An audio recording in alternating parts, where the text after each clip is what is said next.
Go for the pulls and the pools. Go for the oohs and the ahs. Go for the bubbles and the bubbly. Go for the story and the stories. Go for the win. Go to Ocean Casino Resort. Book your trip at theoceanac.com.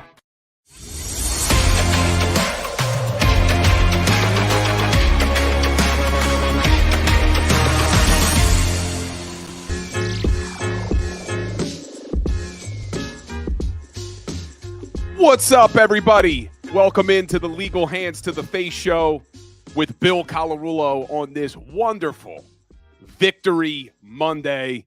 What a game. I'm still not relaxed after that game last night. This Philadelphia Eagles team, man, they're taking years off of our lives, but they keep winning football games. 10-1, and all they do is win. And we're going to talk about it all tonight here on the Legal Hands to the Face show.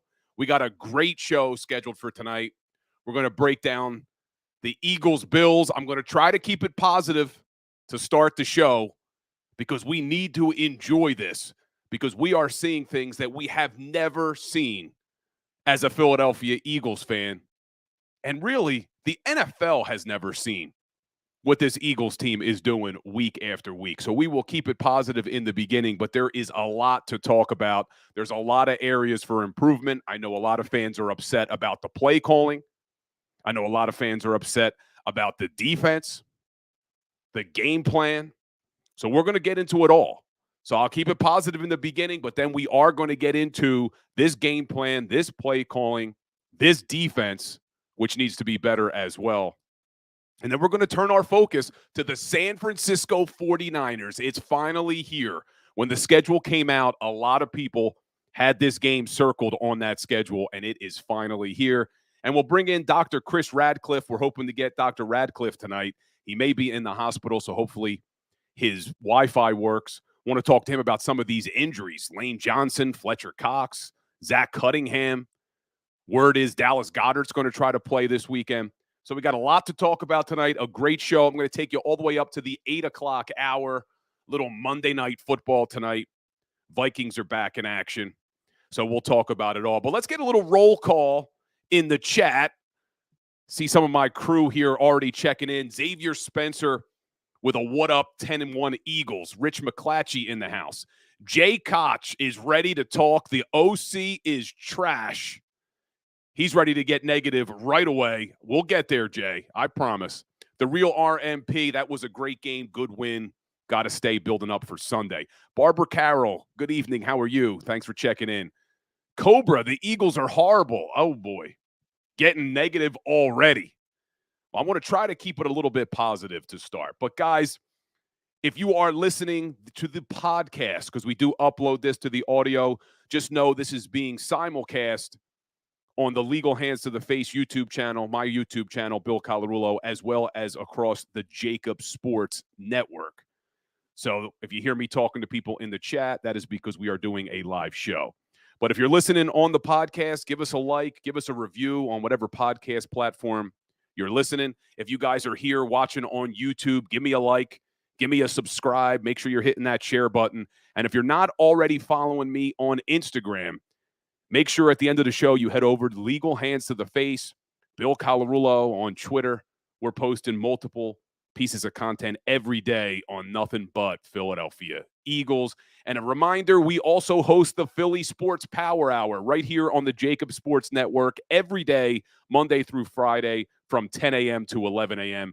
And it's good to see some of my Power Hour crew checking in. Mike Tobin already in, talking about hoping to see running game start in the first quarter before his heart explodes.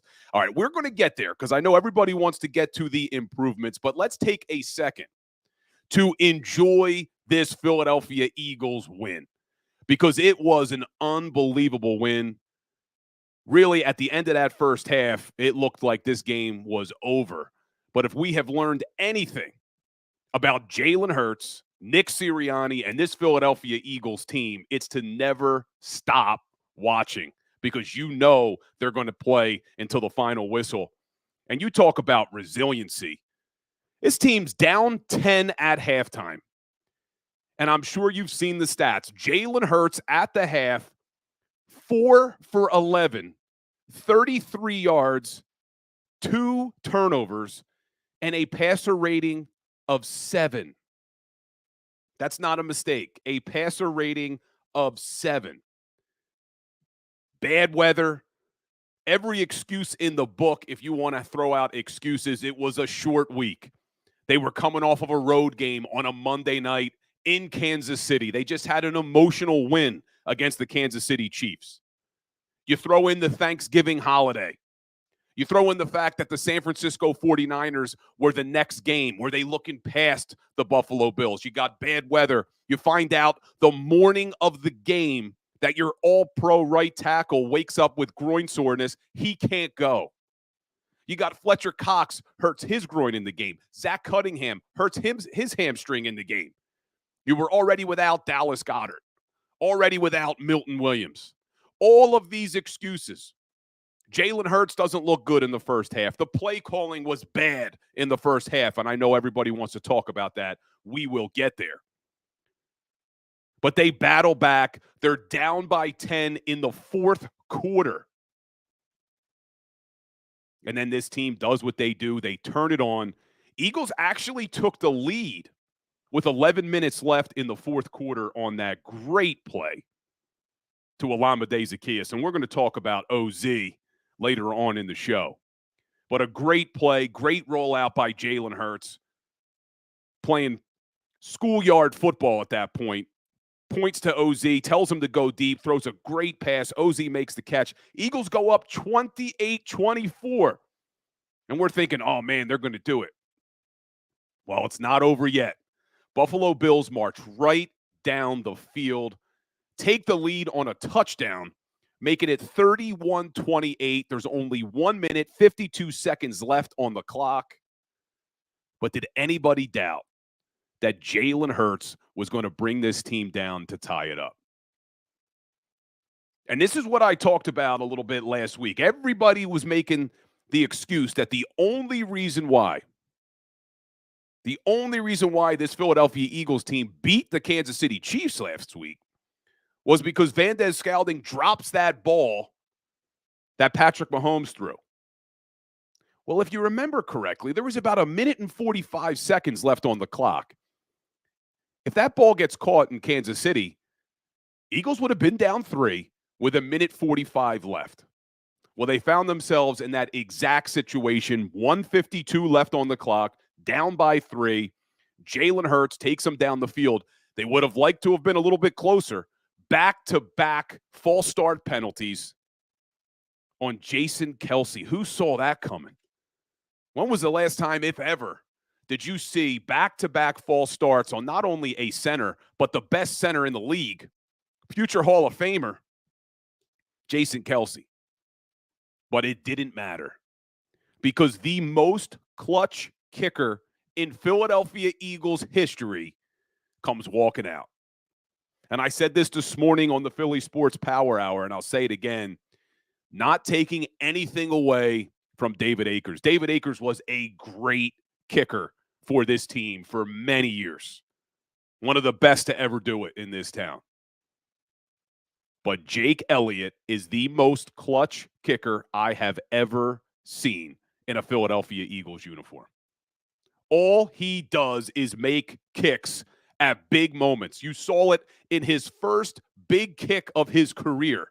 September 24th, 2017, he kicks a 61-yard field goal against the New York Giants to win that game, and then they went on a tear that year all the way to the Super Bowl. Let's hope that happens again. But Jake Elliott, in bad weather, bad field, 59 yards, lights out. And I see Xavier Spencer saying 3 things are for sure: death, taxes, and Jake Elliott. As Jason Kelce likes to call him, Jake the Make. Such a big kick.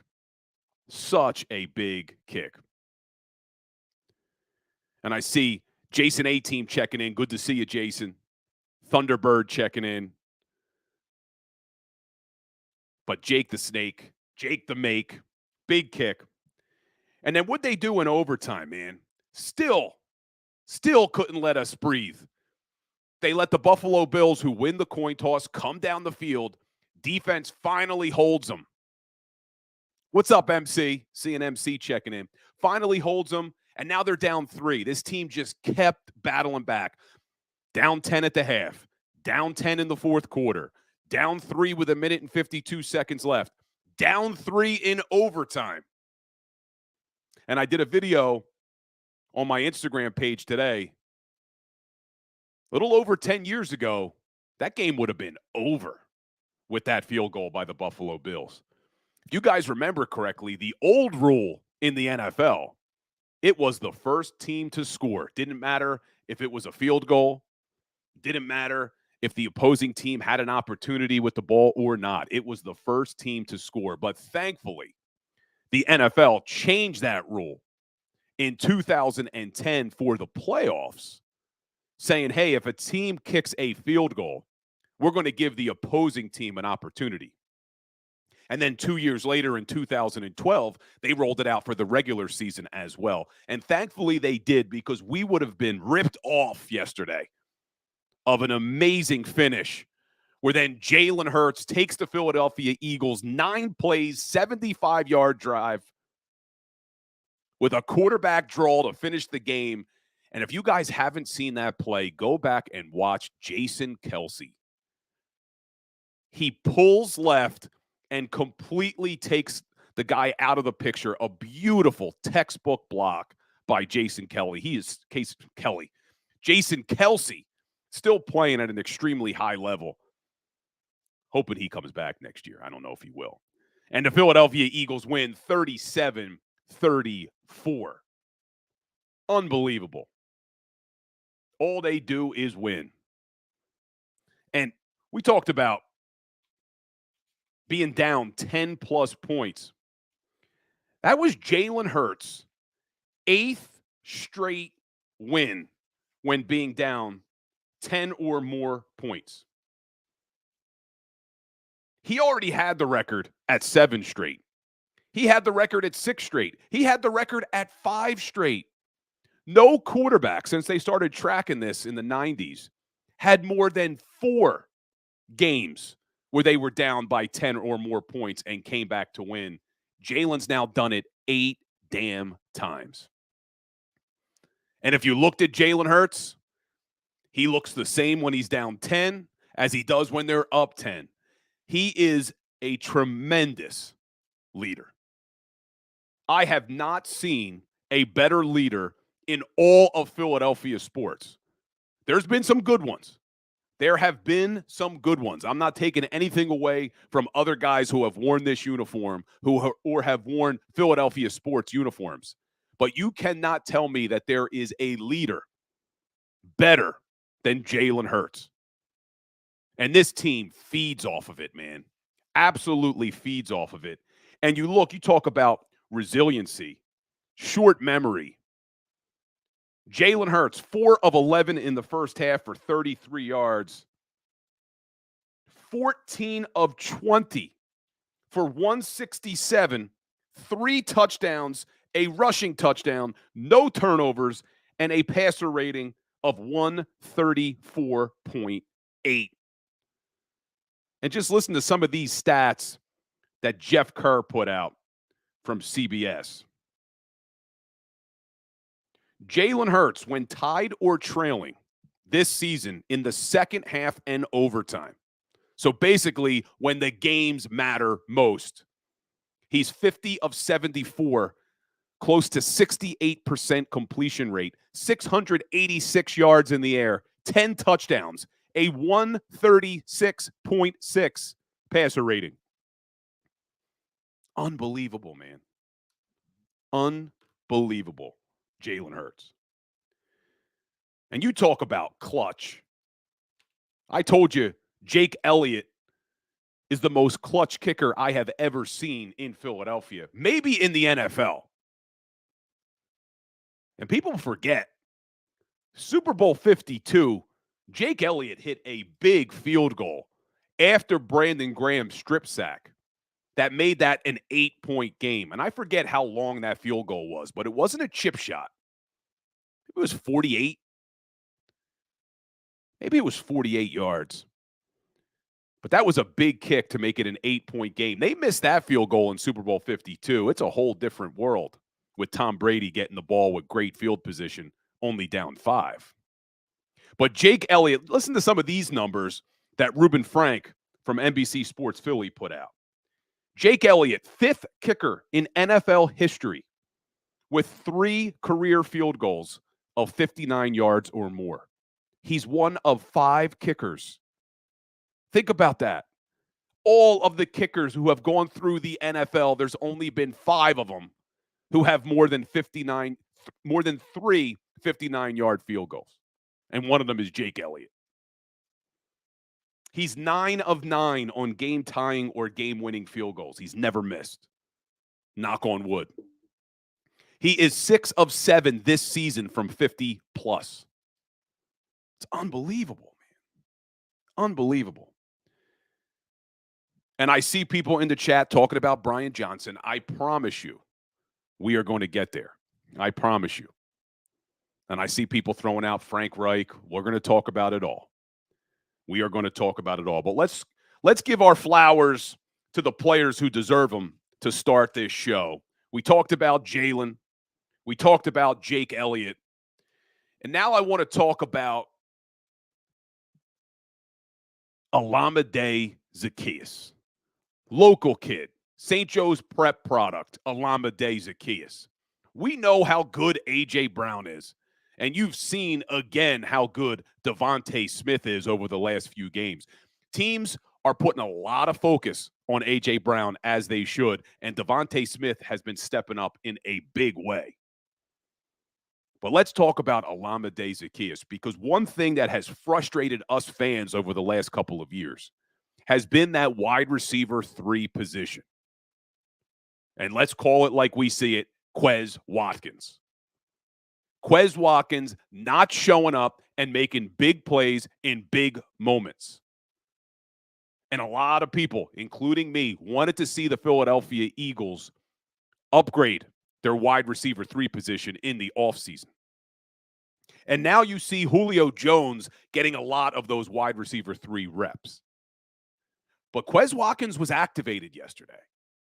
And I was hoping and praying that the Eagles weren't going to do what they did the last time Quez came back from injury, which was immediately give him all of his reps back and not let Olamide Zaccheaus get on the field. They gave some reps to Quez, but they let OZ get some playing time. And OZ hasn't had a huge year, but what he's done is come up big when he's been asked to come up big, and none bigger than that catch yesterday. Only had 1 catch in that game, but it was a big one. 29-yard touchdown, gives them the lead in the 4th quarter, and I see somebody said it in the chat. I said this morning on my show, and I'm going to say it again. Quez Watkins doesn't make that play. He's proven to us over the last couple of years that he will not come up big and make a big play when the Philadelphia Eagles need it. He would have not made that play, but Olamide Zaccheaus did, and it was a big one, man. And that's what you love about this team. They are filled with winners. They are filled with guys who, when the games matter the most, they show up. And I'm so sick and tired of it with people saying, oh, the Eagles got lucky. The Bills lost that game. The Bills gave you that game. The Kansas City Chiefs gave you that game. The Dallas Cowboys gave you that game. This is the NFL. Players make plays in big moments. Good teams find ways to win when the games are on the line. And that's what this Philadelphia Eagles team does. That's what these Eagles players do. The Bills are dropping passes. Kansas City Chiefs players are dropping passes. Dallas Cowboys are committing penalties, giving up sacks. That's why the Eagles are 10-1. That's why the Eagles are 10-1. And I'm talking about the players, and I'm giving flowers to the players. Well, let's talk about Nick Sirianni as the head coach. Because this culture, I've said it before on this show, this culture starts at the top with Nick Sirianni. And he gets zero respect across the NFL. And Nick Sirianni's not a perfect coach. We're going to talk about it later because he's a part of that offensive game plan that came out. Don't even know what they were thinking in that first half with the offensive game plan. But Nick Sirianni has built a culture here, not only of winning, but of battling adversity. You've heard Nick Sirianni talk about that dog mentality. Well, these players buy into it. That dog mentality of just living for the next play no matter what. And it goes perfectly with who Jalen Hurts is as a player and with who these guys are. And they are winners. And talking about a winner, let's talk about our man, Brandon Graham. What a night for BG. BG sets the record for the most games ever played by a Philadelphia Eagle. No player in history has put on that Eagles jersey more than BG. Incredible, man. And we were talking about Super Bowl 52. You have to mention that strip sack. Still the greatest play in Eagles history. And he gets a big sack last night in the fourth quarter on Josh Allen. Really big night for BG. Really big night. But you look up and down this team, and it wasn't perfect. And we're going to take a quick break in a little bit, and when we get back, we'll talk about how it wasn't perfect. But I want to keep it positive in this first segment. And I appreciate all you guys in the chat. I see Denise Larada, Jay Koch, Vince G., Jason Sparks. Love all the guys checking in. And I'm loving these 49ers trolls who are here. We're going to get into the 49ers later. Don't worry. Don't worry, guys. We're going to talk about the 49ers because we've had this date circled on our schedule too. Don't you worry. But you look up and down this lineup. Think about the game Jack Driscoll played yesterday. He gets no first-team reps all week. Finds out the morning of the game that he's going to be starting. And not only are you starting, you're trying to replace one of the best tackles in the NFL. A future Hall of Famer, in my opinion, Lane Johnson. And listen to what Jack Driscoll did.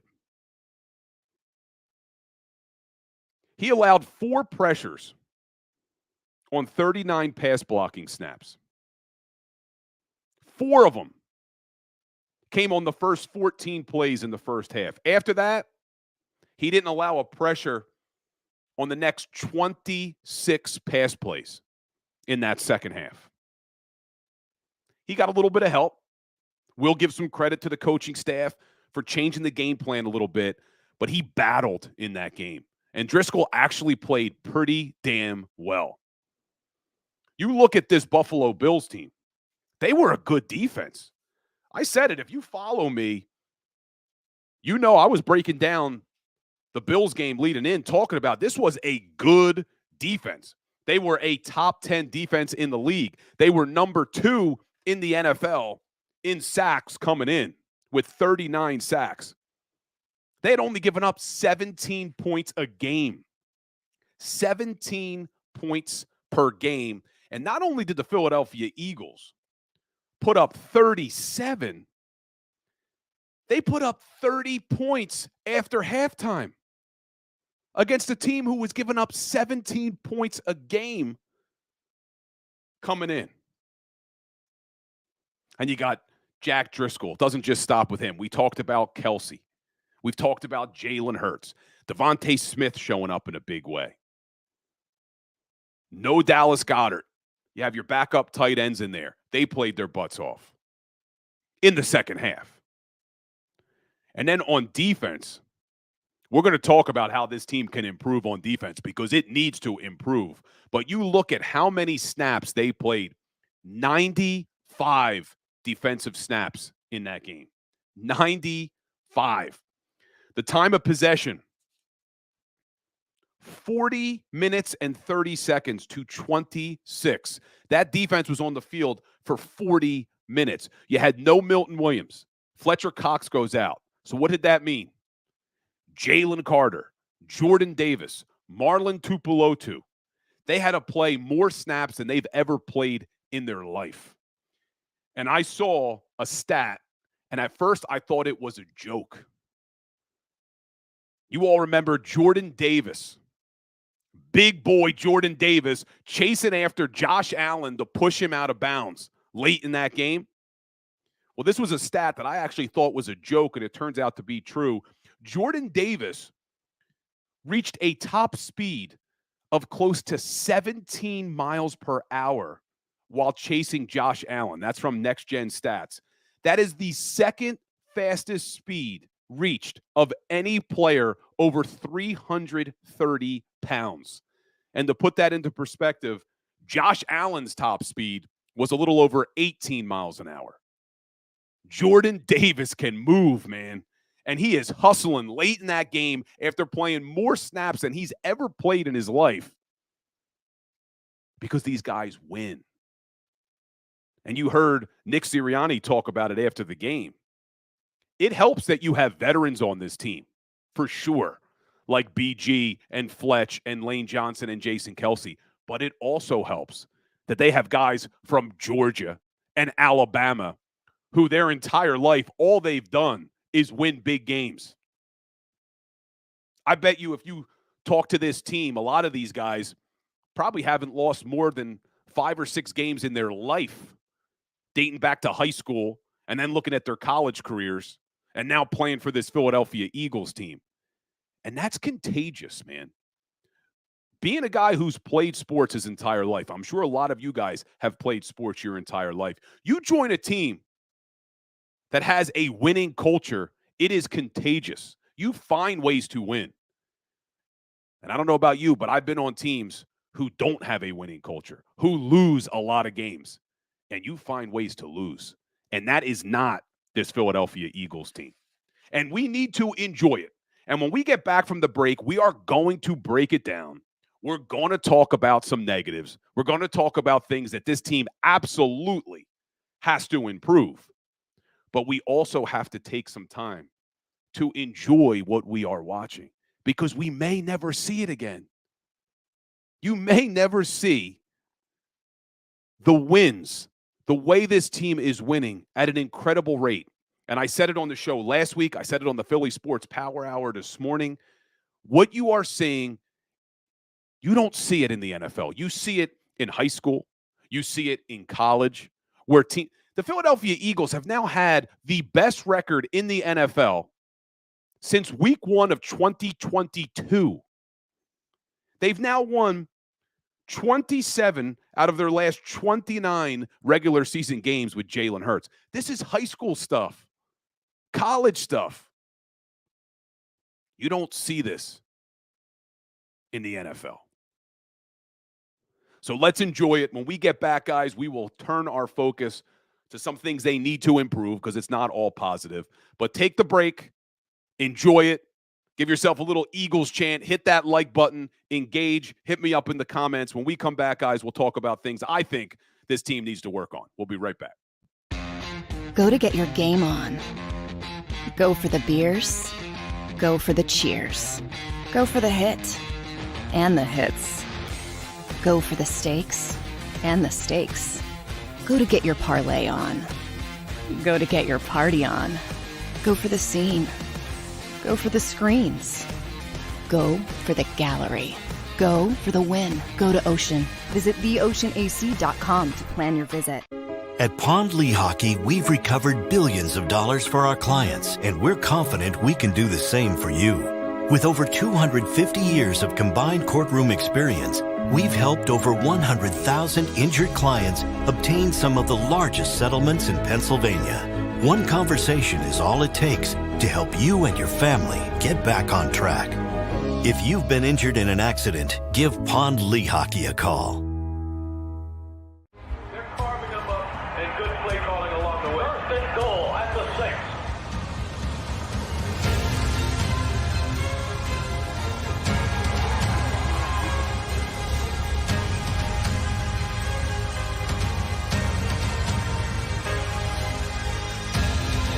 On the field of life, First Trust Bank is there for you. Champions on 3. 1, 2, 3. Because Philadelphia dreams deserve a Philadelphia bank.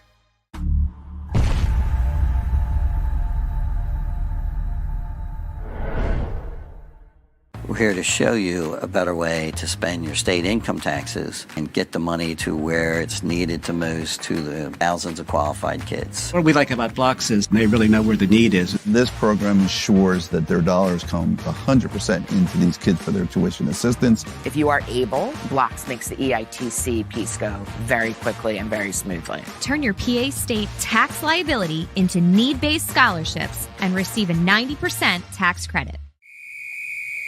Underdog Fantasy has a way for you to play alongside your favorite football team all season long with their Fantasy Pick'em game.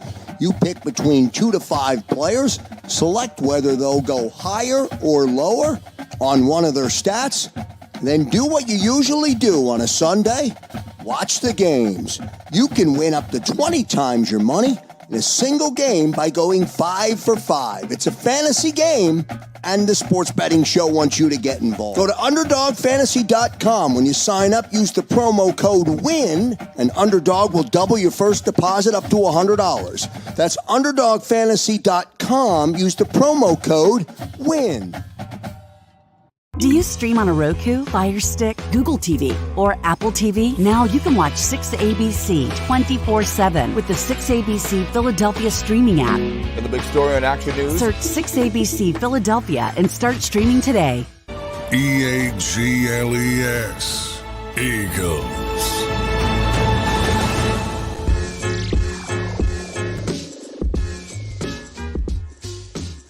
What's up, everybody? Welcome back in to the Legal Hands to the Face show with Bill Colarulo.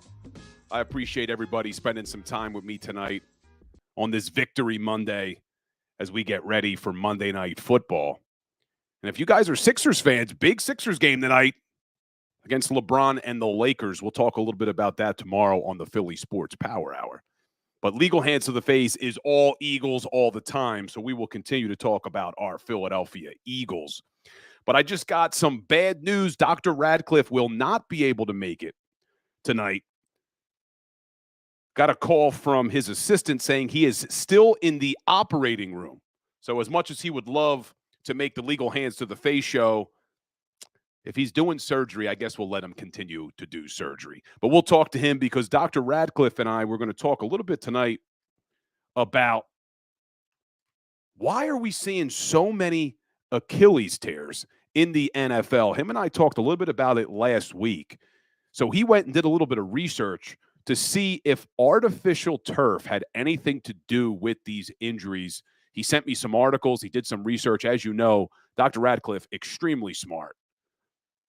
Went to Harvard undergrad, Duke Medical School. So I'm really looking forward to talking to him about that. But we'll get him back on the show next week.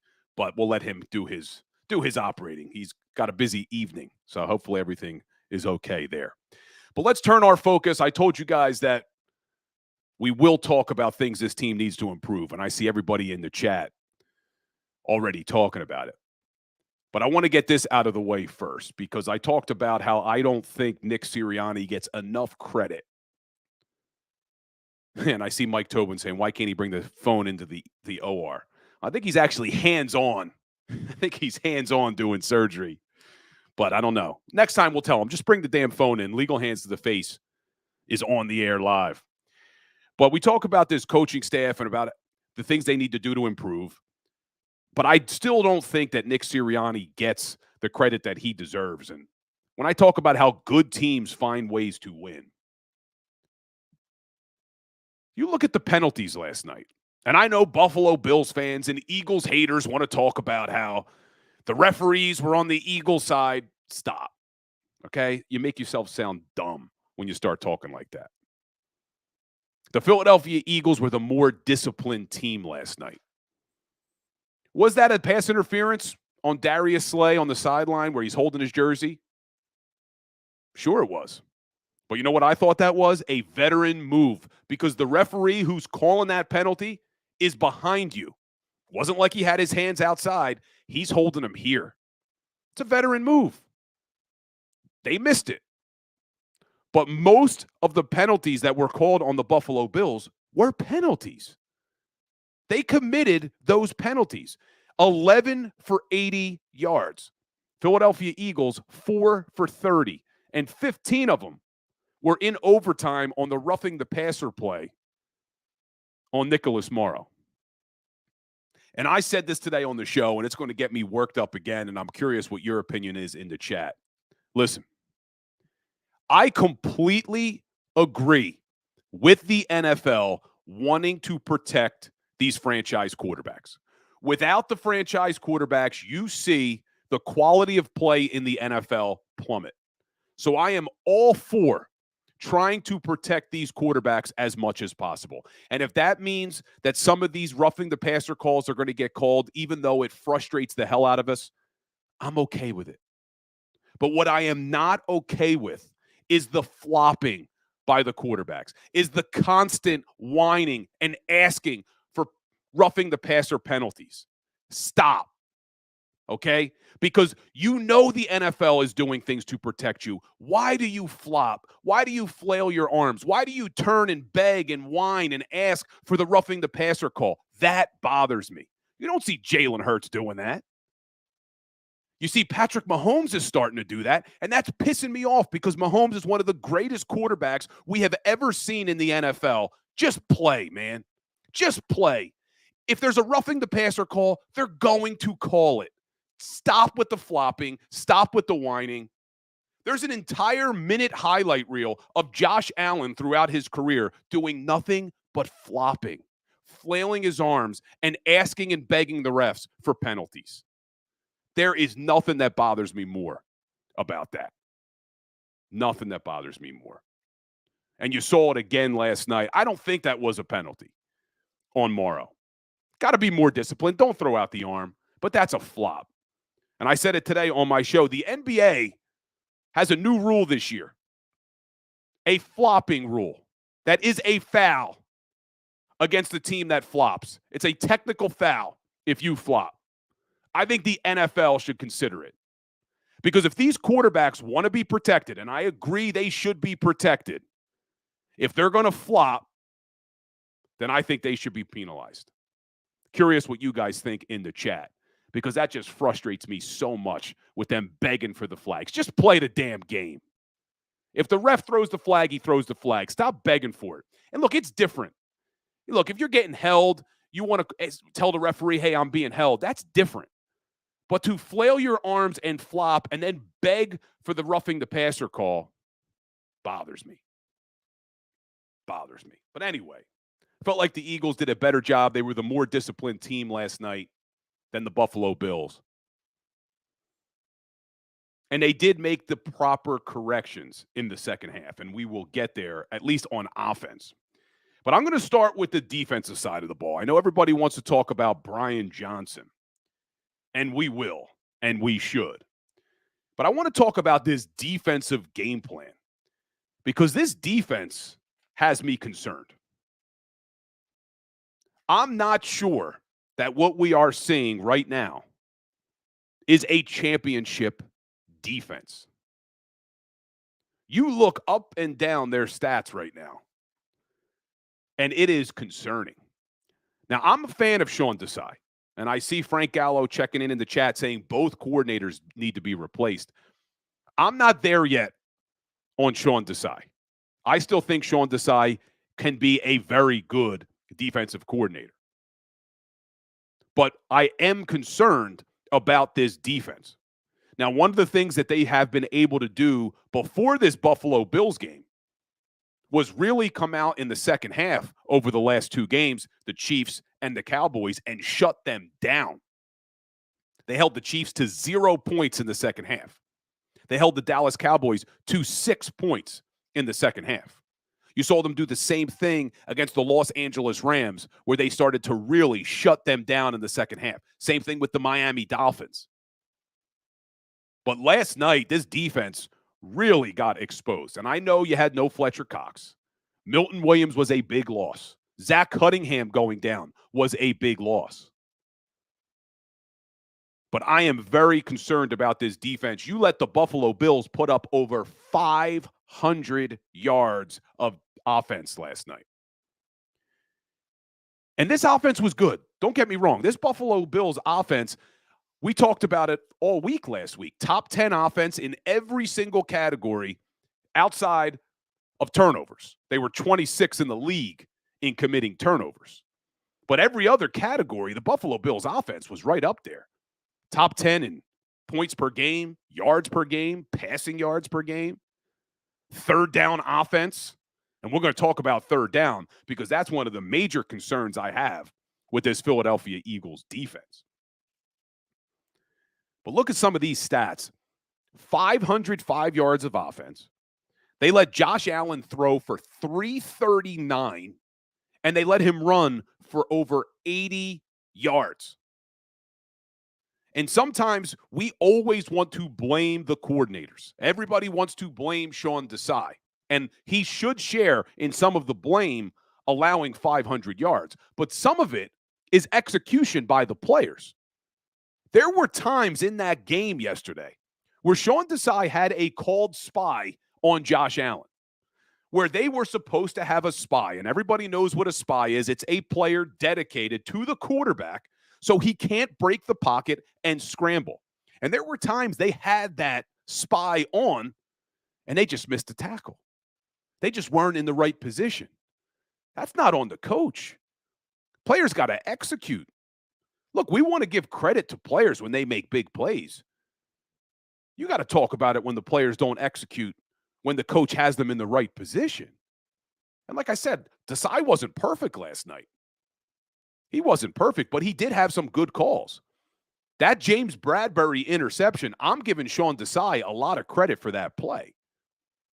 And you look, if you watch the JAKIB Sports postgame show, we were on with Seth Joyner, and he was talking about that specific play was Sean Desai dialing up where James Bradbury purposely hands off the receiver to the safety and then circles back underneath to take the underneath route. And Josh Allen never sees Bradbury. Boom, big interception. That's on Sean Desai because you know what the tendencies are of your opposing offense. That is a good play, good execution by Bradbury. Great call by Sean Desai. But they let Josh Allen go for 81 yards last night. We already talked about it, 95 plays. But there's two major areas of concern I have. We knew this team wasn't good against the pass.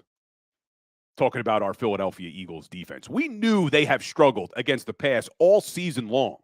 They were 28th in the NFL coming in, giving up close to 250 yards in the air. So it didn't necessarily surprise me that they let this team go for 339. Wasn't happy about it, but it didn't surprise me.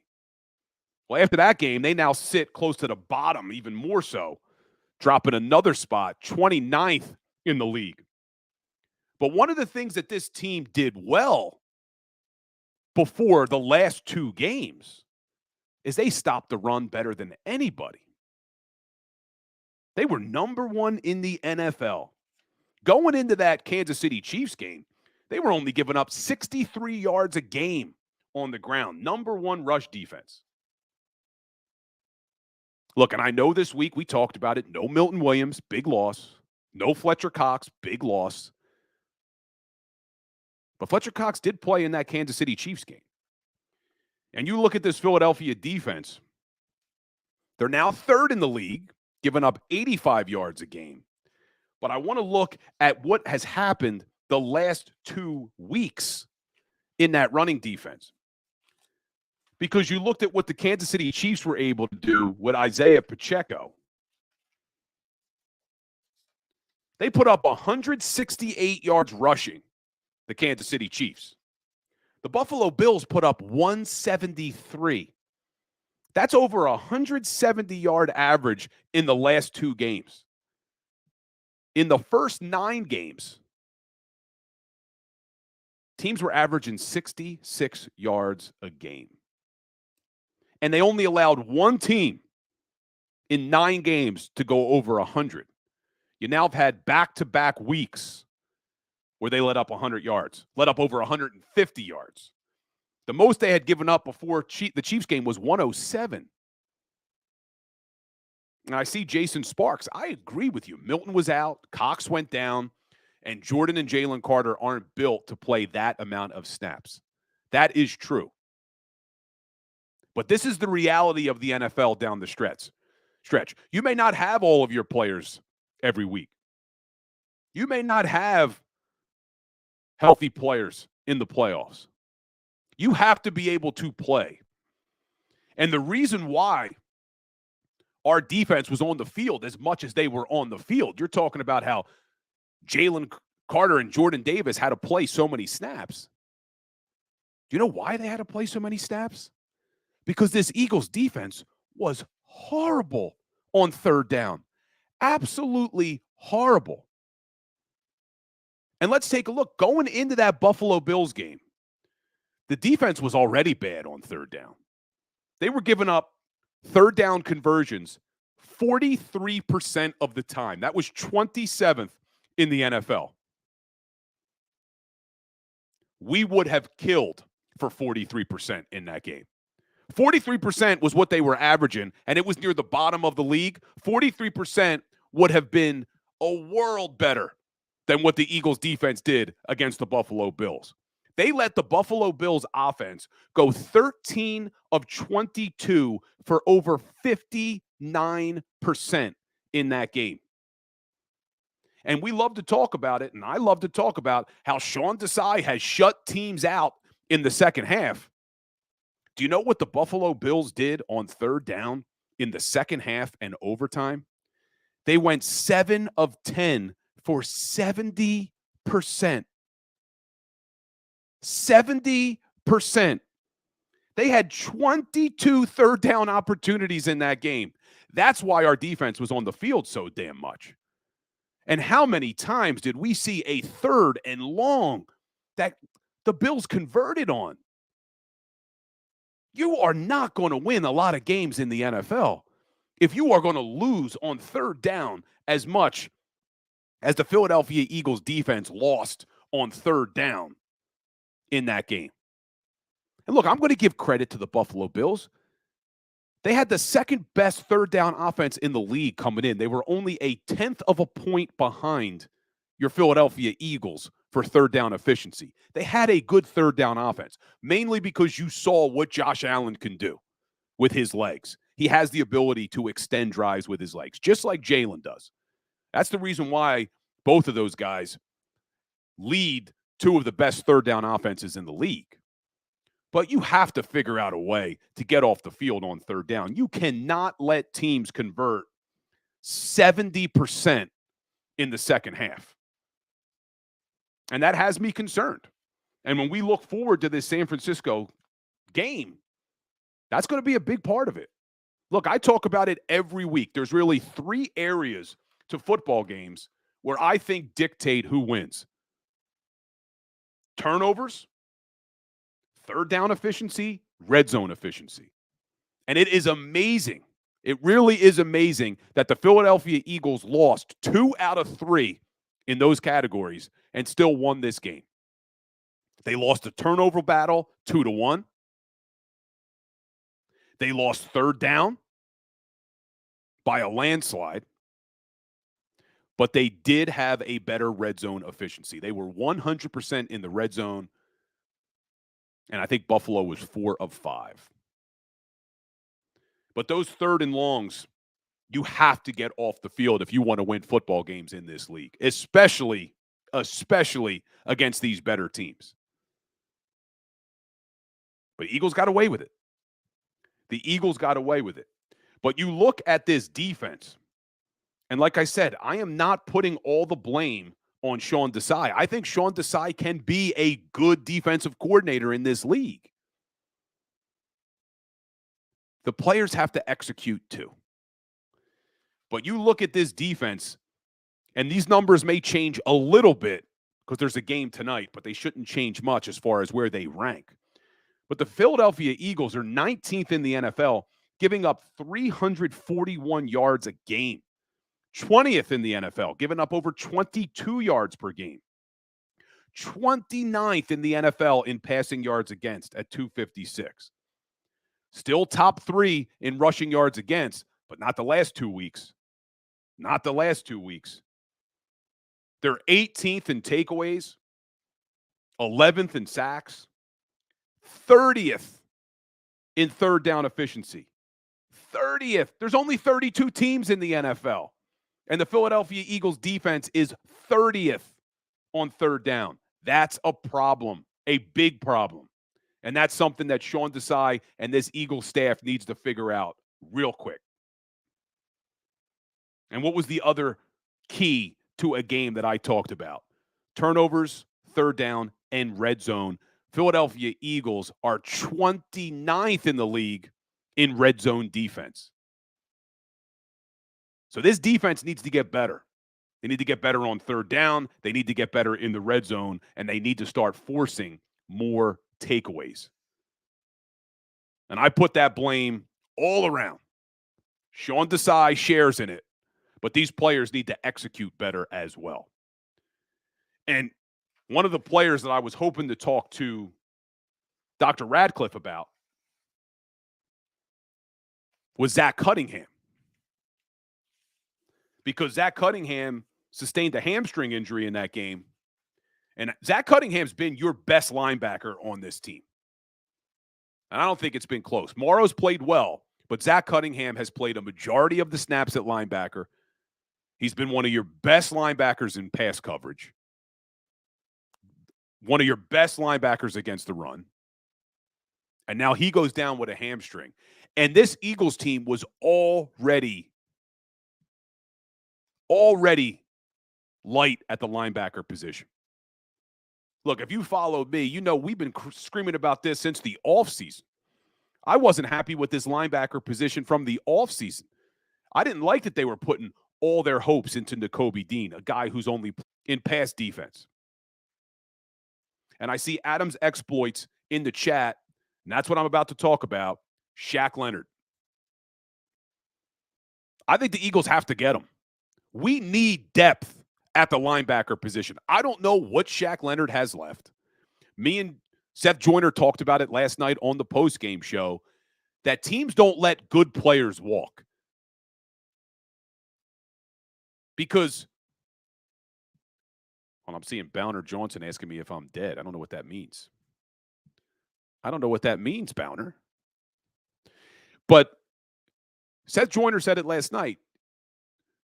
Teams don't let good players walk, and the Indianapolis Colts are on the hook. They're on the hook for the $6 million anyway because he cleared waivers. So I don't know what Shaq Leonard has left, but I'm bringing him in simply because you need a depth piece immediately. Because your backup right now to Christian Ellis and Nick Morrow, if Zach Cunningham can't go, is rookie Ben Van Sumeren. Van Sumeren's not ready to play linebacker in this league. And what I like about Shaq Leonard is he fits the culture. You know he has a history. Oh, people are saying I froze for a minute. Everybody all right? You got me now? Oh, there was just a little bit of a buffering issue. I don't know why. I got you guys plugged in. I got good internet. So maybe sometimes it's YouTube. But you talk about Shaq Leonard. He's a former All-Pro. He was a captain on the Indianapolis Colts. He fits the culture. He's got a history with Nick Sirianni. In fact, he was one of the first guys that came to Nick Sirianni's defense after that brutal first press conference for Sirianni. So to me, I think it's a no-brainer. We need the depth at linebacker. You have familiarity with this guy. And to top it off, the from the Dallas Cowboys. But they need to do something. They need to do something because this defense, to me, is not looking like a championship defense. But I know that's not what a lot of people want to talk about right now. I know a lot of people aren't as upset about the defense as they are about some of the offensive play calling and the offensive game planning. So we're going to take a quick break, and when we come back, we will go to the other side of the football, and we'll talk a little bit about this offensive coaching staff and what the hell they were thinking to start that game yesterday. Stay tuned, guys. We'll be right back. Go to get your game on. Go for the beers. Go for the cheers. Go for the hit and the hits. Go for the stakes and the stakes. Go to get your parlay on. Go to get your party on. Go for the scene. Go for the screens. Go for the gallery. Go for the win. Go to Ocean. Visit theoceanac.com to plan your visit.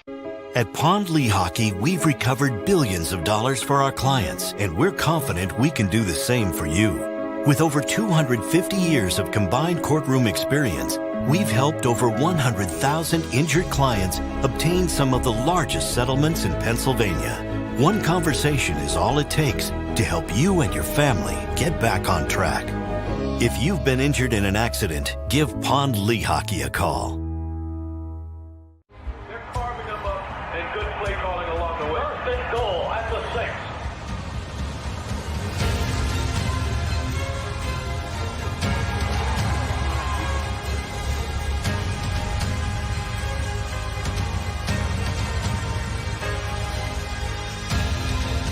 Field of life, First Trust Bank is there for you.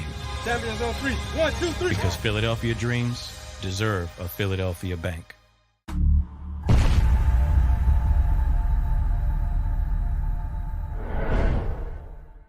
We're here to show you a better way to spend your state income taxes and get the money to where it's needed to most to the thousands of qualified kids. What we like about Blocks is they really know where the need is. This program ensures that their dollars come 100% into these kids for their tuition assistance. If you are able, Blocks makes the EITC piece go very quickly and very smoothly. Turn your PA State tax liability into need-based scholarships and receive a 90% tax credit.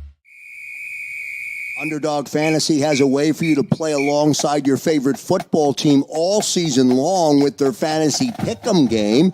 You pick between 2 to 5 players, select whether they'll go higher or lower on one of their stats, then do what you usually do on a Sunday, watch the games. You can win up to 20 times your money in a single game by going 5 for 5. It's a fantasy game, and the Sports Betting Show wants you to get involved. Go to UnderdogFantasy.com. When you sign up, use the promo code WIN, and Underdog will double your first deposit up to $100. That's UnderdogFantasy.com. Use the promo code WIN. Do you stream on a Roku, Fire Stick, Google TV, or Apple TV? Now you can watch 6ABC 24/7 with the 6ABC Philadelphia streaming app. And the big story on Action News? Search 6ABC Philadelphia and start streaming today. EAGLES. Eagles.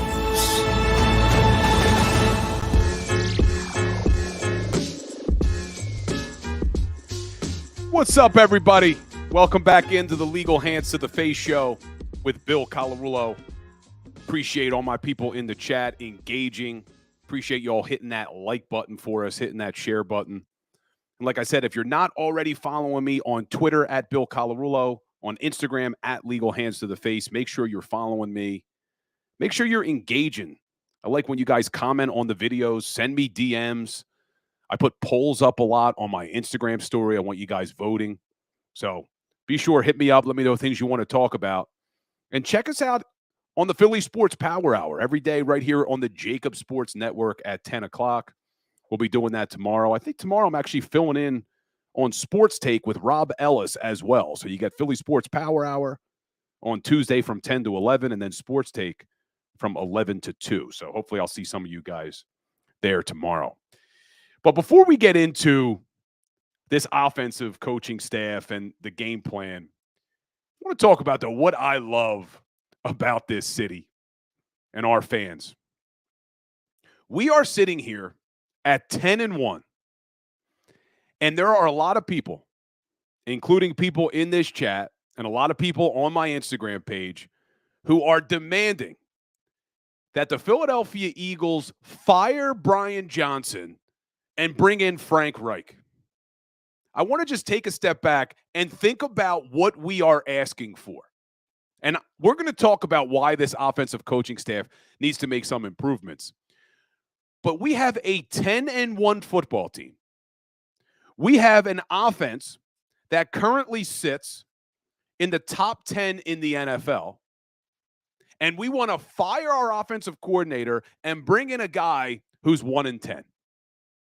That's why I love this city, man. That is why I love this city.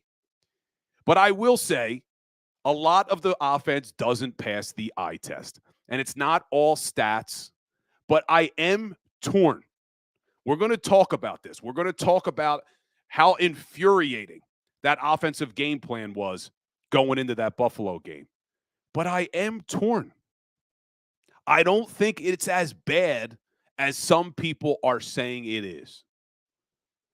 They have done a lot of good things on the offensive side of the ball. But before we move on, just because I brought up Frank Reich, I do think the Philadelphia Eagles will bring in Frank Reich. It's not going to be your offensive coordinator. They will bring him in as a consultant. No doubt in my mind. You know how much Nick Sirianni admires Frank Reich. It was his mentor. And I'm all for it. Bringing in a guy who's had head coaching experience in this league, a guy who helped this team win a Super Bowl. I think you definitely bring in a Frank Reich. It's crazy. I don't know if you saw, not only do they fire Frank Reich already in Carolina, they got rid of Deuce Staley and Josh McCown. And it's a shame because we love Deuce Staley here. I don't think he's coming back after he left, but you never know. Love Deuce Staley. But he followed Frank Reich there, and they don't even last the season. It's a shame.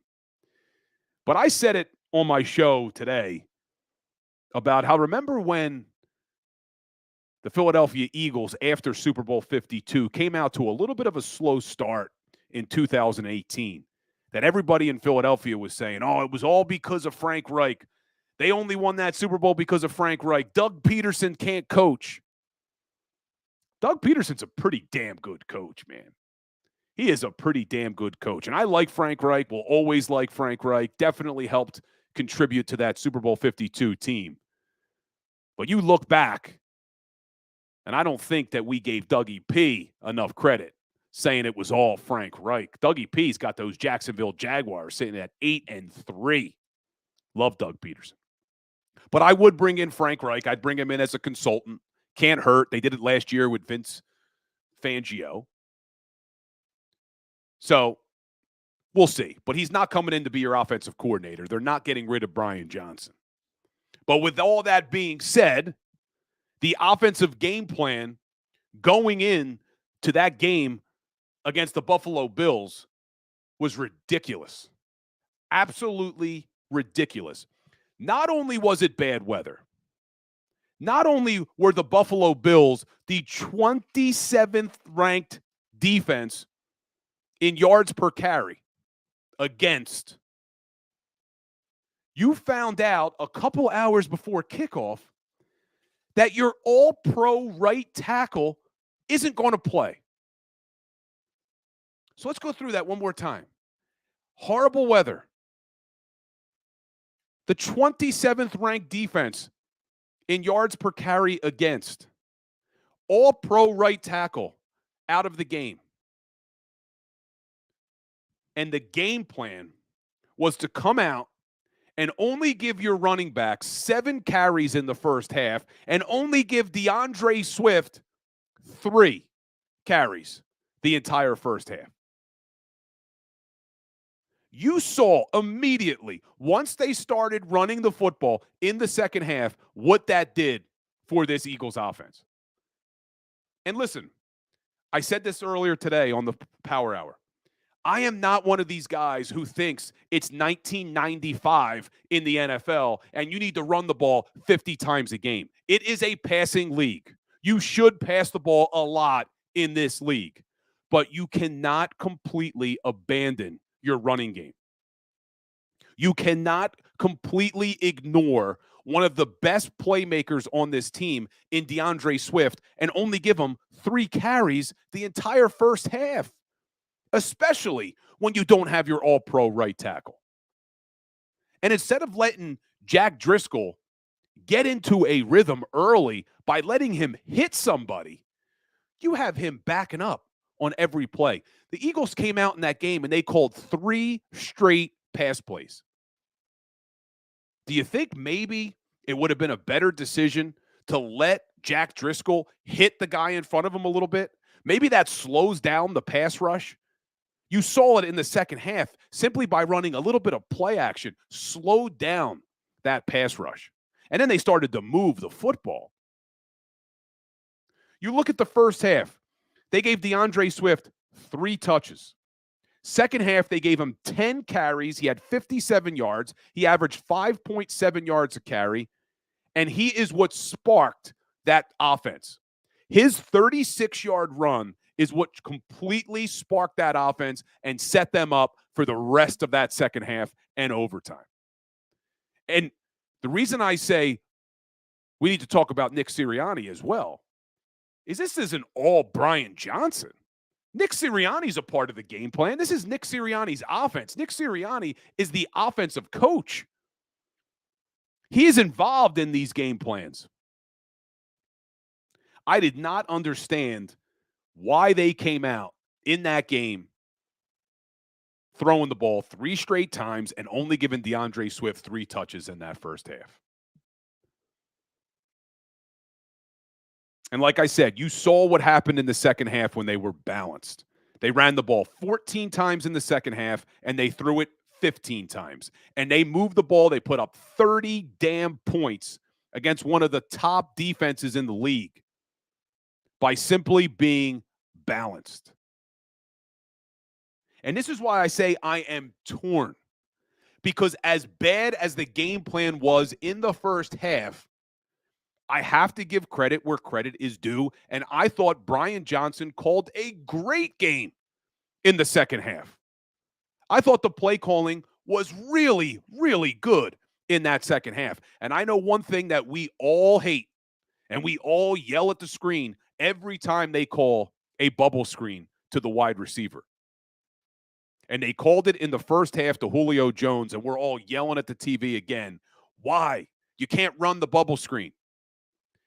But then look at what happened in the second half. That touchdown to Devontae Smith in the back of the end zone was a great play call by Brian Johnson. They ran a fake bubble screen to Julio Jones on the right side. The safety bit for a second. That's all it took. You saw Jalen Hurts pump fake the screen, safety bit, touchdown, Devontae Smith. And they've done that a couple times this year. So as angry as we get at the bubble screen, it is there to set up other things. They ran some motion yesterday. They don't run a lot of motion pre-snap. They ran some motion. They started to run some play action. You saw Jalen Hurts getting involved in some called quarterback draws at the right times. There were still times where I didn't like the play calling and I didn't like the quarterback draws, but I thought that overall in that second half, Brian Johnson called a lot better of a game. But what they came out with in the first half, I just don't get it. I just don't understand. I don't understand why us as fans and analysts sit here and can clearly see going into a football game that the answer is to probably be a little bit more balanced tonight. Hey, we got a great running back in DeAndre Swift. You got a guy, Boston Scott, who every time he touches the ball, he does something. I still don't understand why Boston Scott gets 0 touches in this offense. He had 2 carries last night. One of them, I think he picked up a first down for 10 yards. They just won't give him opportunities. But look, this is why I'm torn. And I see people in the chat, Jose Torres, saying it's the analytics. And I want to get to the stats for a second because this is what has me thrown off. And we'll talk about the eye test in a second, but let's look at the stats for a second. Last year's offense, with Shane Steichen as the offensive coordinator, I think we would all agree was a really good offense. Did anybody in the chat have a problem with the Philadelphia Eagles offense last year? Because I don't think you could have a problem with that offense. I felt like Shane Steichen was a great play caller. I felt like they were a dominant offense. And you look at the numbers this season, and they're not that far off from last year's offense. Last year, they averaged 389 yards per game. This year, they're averaging 364. It's not that much different. Last year, 28 points per game. 28.1 points per game. This year, 28.2 points per game. Almost identical. They threw for 241 a game last year. This year, they're throwing for 231. They ran for 148 last year. They're running for 133. Third down conversions last year, close to 46%. This year, 47%. Top 3 in the league. Fourth down, they're number 1 in the NFL converting on fourth down. And remember when we were all throwing our arms up about this red zone offense and how bad this red zone offense used to be? They started out the beginning of the year, they were in the 20s. Then they worked their way up to the teens. Going into the game against the Bills, they were 9th in the NFL at 59%. They're now sitting 5th in the NFL at 63% in the red zone. Since week 6, the Philadelphia Eagles have the best red zone offense in the entire NFL. They're over 80%. So that's why I say I am torn, because you watch these games and you see the offensive game plan and you want to throw things at the television. But the finished product, at the end of the day, they're winning football games. They're putting up a lot of points. They're converting on third down. They're converting in the red zone. But something does seem off. But the major positive from that Buffalo Bills game is that they did change. They did change in that second half, because there is nothing worse than a stubborn offensive coordinator or a stubborn head coach who puts together a game plan and just never breaks from it. So thankfully, Nick Sirianni and Brian Johnson at least have the ability to change in the game, and you saw it against the Buffalo Bills. I just think this game would have been a lot different if they came out with that game plan. But I want to see what some people are saying in the chat here. Adam's exploits. Don't say eye test. I did it in Birds 365. McMullen didn't like it. He came after me. Wine Niners Wine. Analytics tell Nick the game plan. Brian has to follow the game plan. Second quarter are his adjustments when Brian can shine. Jose Torres wants to know what the 3-and-out rate is this year versus last year. I'll have to look that up. I don't have that number in front of me. But this team is converting, like I said, at a great clip on third down. But I know a lot of people say it's because of the talent that this team has on offense. And they are extremely talented on offense. And I've seen Frank Gallo in the chat say before that he thinks the offensive coordinators are holding this team back. But you look at these numbers, and it has me torn about why people are calling for the coordinators to be fired when they're getting pretty much the same end result that they've gotten before. So we will switch gears for a second because we are almost at the end of the show. And guys, like we end every show, I'm going to hit you with a little Philadelphia Eagles trivia. So make sure you stay tuned for that. See if you guys get that right. But let's switch gears because Philadelphia Eagles are 10-1. And they got a big game coming up on Sunday. And if you haven't heard, the Philadelphia Eagles are underdogs in their own building against the San Francisco 49ers on Sunday. The 10-1 Philadelphia Eagles going up against the 8-3 San Francisco 49ers. And the Philadelphia Eagles right now are 2.5-point dogs in their own building. And we know we all had this circled on our schedule the moment it came out. And some of you guys follow me and you've watched the Philly Sports Power Hour. So I'm going to say it on here because I'm not sure that I've said it again on the Legal Hands to the Face show. But what's bothered me so much about 49ers fans and the 49ers players is the constant whining and crying since the NFC Championship game last year about not having a quarterback to play in that game. And what I've said before is it's not like your quarterback tore a hamstring or rolled an ankle running out of bounds on a fluke play.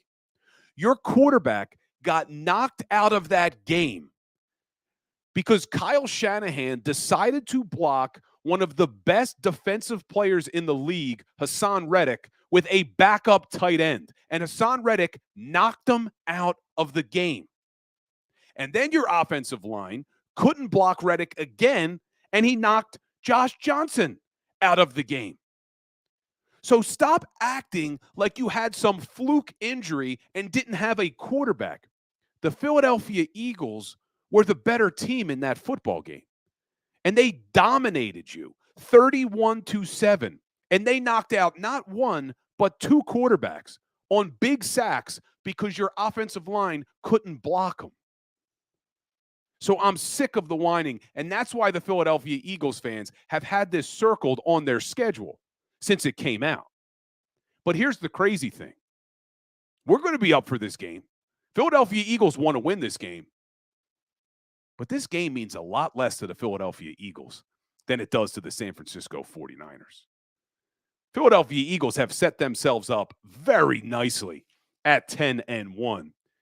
That the Eagles don't need to win this football game. I'd like to see them win it. I'd like to see them shut up these 49ers fans. But this is only a preview to the NFC Championship game. Because as much as I hate the whining that the 49ers and their fans have been doing, they are the best team in the NFC outside of the Philadelphia Eagles. They're a very good football team. And this is a preview of the NFC Championship game. And the Philadelphia Eagles at 10-1 don't need to win this game to make sure they get home field advantage throughout the playoffs. But the 49ers need to win this football game. Because that will change their seeding most likely. Maybe not. I mean, you look at the Detroit Lions, it depends on what they do the rest of the way. But I really think the San Francisco 49ers are going to be vying for the number 2 seed with the Detroit Lions, not the number 1 seed with the Philadelphia Eagles, regardless of what happens in this football game. But you saw the Lions go down on Thanksgiving, and now they're 8-3. But this should be a good game. I said the 49ers are a good team. They won 5 in a row to start the season, and they beat some good teams in there. This isn't one of those Dallas Cowboys teams who can't beat anybody with a winning record. San Francisco 49ers opened their season with 5 straight. They beat the Steelers, who are 7-4. The LA Rams, 5-6. New York Giants, 4-8. Arizona Cardinals, 2-10. They beat the Cowboys, demolished the Cowboys, who are 8-3. And then their starting left tackle, Trent Williams, was out. Deebo Samuel was out. Give you guys a little bit of an excuse. 49ers lose 3 straight to the Cleveland Browns, the Minnesota Vikings, and the Cincinnati Bengals. Not easy games, tough teams. But then they bounced back in a big way against Doug Peterson and the Jacksonville Jaguars. Then they beat the Tampa Bay Bucks, who are 4-7, and they crushed the Seattle Seahawks on Thanksgiving night. And I think why a lot of teams, I think why a lot of and I'm drawing a blank on the word. I'm going to say analytics because we keep talking analytics. A lot of analysts got analytics on the brain. A lot of analysts are saying that this 49ers team is better than the Philadelphia Eagles is because if you look at the Philadelphia Eagles, although they've won 10 games, they've won those by an average of 7 points. And they only have 3 wins by more than 7. You look at this San Francisco 49ers team, they've dominated some teams. Eagles haven't really had that big blowout. Well, the Niners have. In their 8 wins, they've won by an average of 20-plus points. Eagles 10 wins, an average of 7. 49ers, an average of 20-plus. 7 of those games, they've won by more than 7. Eagles have only won 3 by more than 7. So people are looking at the point differential and saying 49ers are a better team. But all that matters are W's. That's all that matters. Like I said, the Eagles don't need to win this football game. In fact, I think if the Philadelphia Eagles lose this game on Sunday, that almost makes it more likely that the Eagles win the Super Bowl. Because the 49ers are not coming into the link twice in one season and beating this Eagles team. But I still would love to see the Philadelphia Eagles dominate that game. But it won't be easy. Just listen to some of these guys on that team. We know 49ers have a stacked defensive line. They took one of our players from last year and put him on that defensive line. They got Javon Hargrave at that defensive tackle. Paid him a ton of money.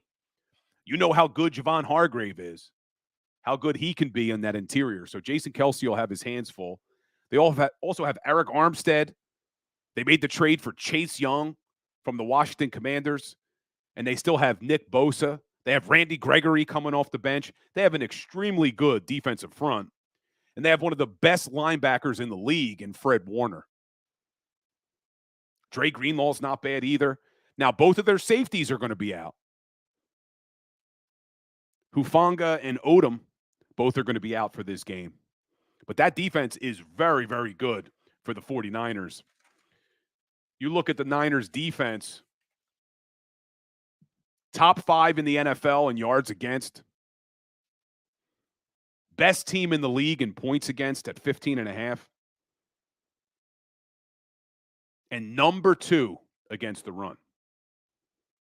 And I see Adam's exploit saying Javon Hargrave can't play the run. He can this year. When you got a linebacker like Fred Warner behind you, makes up for it a little bit. You saw Hargrave here in Philadelphia with TJ Edwards and Kazir White. And I like TJ Edwards, but he's not Fred Warner. His defense is very, very good. And it'll be an interesting battle. The one I'm looking forward to see is the red zone battle. Eagles got a top 5 red zone offense now. 49ers are 12th in the league in red zone. But we'll see what the Eagles can do in the red zone on Sunday. But that'll be a big key. But make sure you're following me because we're going to break down all these matchups as the week progresses. And then you look at that San Francisco offense. We know the playmakers on that team. Christian McCaffrey, stud. George Kittle, tight end, stud. Brandon Ayuk at wide receiver, having a great season. Deebo Samuel is Deebo Samuel. He could do a lot. He can line up in the slot. He can line up in the backfield. He can run the ball. Really good with yards after catch. And this Eagles defense has struggled this season. We went over those stats earlier. And we talked about how good Lane Johnson is as right tackle. Trent Williams at left tackle for the San Francisco 49ers, pretty damn good. And Brock Purdy, I don't put him on Jalen Hurts' level, but Brock Purdy is a lot better than what I thought he was going to be. So this should be a great matchup. San Francisco offense, top 3 in the NFL, and they have a top 5 defense in the NFL. So the Eagles will have their hands full, but they're going to be ready. And I love that the Eagles are underdogs in this game. I absolutely love it. But guys, like we end every single show with a little Eagles trivia. That was a big interception by James Bradbury in that game against the Buffalo Bills. And they haven't had as many interceptions this year as we would like. We'd like to see those takeaways get up there. Can go a long way to helping these defensive numbers. But it had me thinking, who has the most interceptions in Philadelphia Eagles history? And there are 3 people all tied with 34 career interceptions. And I see Frank Gallo with Eric Allen. That's one of them. But there are 2 more players tied with Eric Allen with 34 interceptions, the most in Eagles history. And while I give you guys some time in the chat to give me some answers here, just a reminder to make sure you are following at Bill Colarulo on Twitter, at Legal Hands to the Face on Instagram. We are going to be posting daily content leading up to the San Francisco 49ers game, breaking it all down. And check out the Philly Sports Power Hour right here on the JAKIB Sports Network. And I see more people checking in with some answers. Asante Samuel is actually number 10, which surprised me. He wasn't here very long, but he's number 10 with 23. Devin Owens says Brian Dawkins and Lito Shepherd. Well, Lito Shepherd is not in the top 10, but Brian Dawkins is correct. He also had 34 interceptions, tying Eric Allen. There is one more. Jason Sparks, it is not Avante Samuel. Frank Gallo says Troy Vincent. Troy Vincent is number 7 with 28.